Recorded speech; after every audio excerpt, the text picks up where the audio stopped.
এটি খুব কম সংখ্যক মানুষ জানেন এবং এই আয়াতের উপরে খুব কম সংখ্যক মানুষ আমল করে থাকেন। আসসালামু আলাইকুম ওয়া রাহমাতুল্লাহি ওয়া বারাকাতুহু। আলহামদুলিল্লাহ ওয়াসসালাতু ওয়াসসালামু আলা রাসূলিল্লাহ ওয়া বা'দ।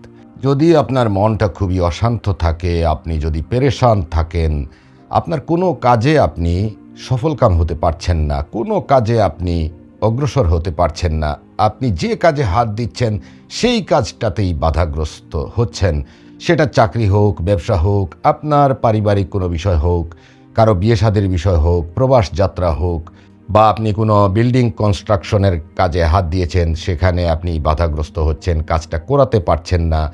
এক কথায় আপনার জীবনে আপনি কোনো কাজে সফলকাম হতে পারছেন না। এটা হলো একটা সাইড। আরেকটা সাইড হচ্ছে আপনার অন্তরে কোনো অবস্থায় আপনি শান্তি পাচ্ছেন না, অশান্তির মধ্যে আছেন। আপনি কী যে করবেন সেই বিষয়টা আপনি সিদ্ধান্ত নিতে পারছেন না, আপনি নিশ্চিত হতে পারছেন না যে আপনি কি করলে আপনার সমস্যার সমাধান হবে।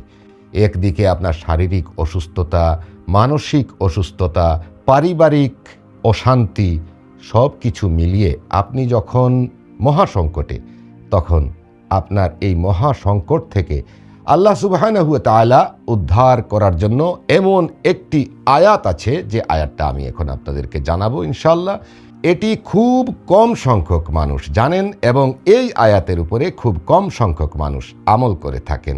অবশ্যই আয়াতটি আপনি মুখস্থ করে নেবেন এবং প্রত্যেক নামাজের পরে দোয়ার সময় এই আয়াতটি আপনি পাঠ করবেন।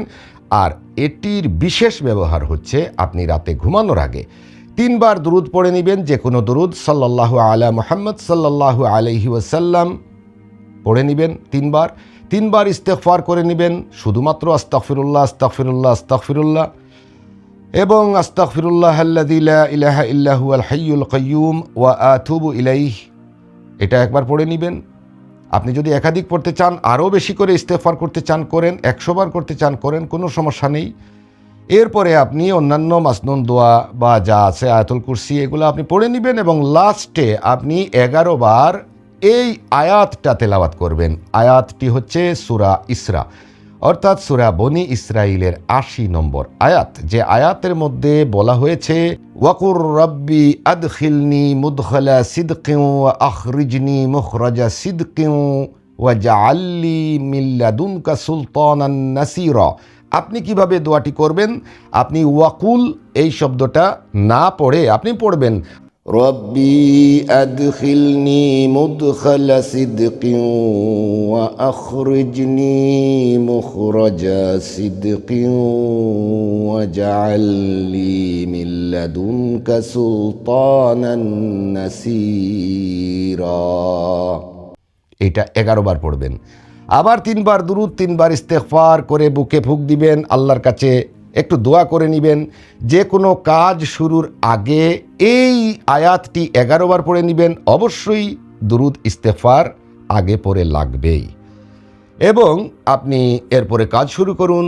আপনার যে কোনো প্রজেক্টে আপনি যখন ভিত্তিপ্রস্তর স্থাপন করতে যাবেন, আপনার যে কোনো ব্যবসা প্রতিষ্ঠানে ঢুকবেন, আপনার চাকরির টেবিলে চেয়ারে গিয়ে বসবেন, তখন পড়ে নেবেন রব্বি আদখিলনি মুদখালা সিদকিন ওয়া আখরিজনি মুখরাজা সিদকিন ওয়া জাআলনি মিন লাদুনকা সুলতানান নাসীরা। অত্যন্ত মাহাত্ম্যপূর্ণ, ফজিলতপূর্ণ একটি আয়াত এবং ইনশাআল্লাহ এই আয়াতের অর্থ এবং এই আয়াতের আরবি উচ্চারণ, বাংলা উচ্চারণ সব কিছু এই ভিডিওর ডেসক্রিপশনে আছে, ভালো করে দেখে নেবেন। স্ক্রিনে আমি আর দিলাম না। ইনশাআল্লাহ আমল করবেন আর উপকৃত হবেন। আমার জন্য দোয়া করতে ভুলবেন না। সবাই ভালো থাকুন, সুস্থ থাকুন। আল্লাহ হাফিজ।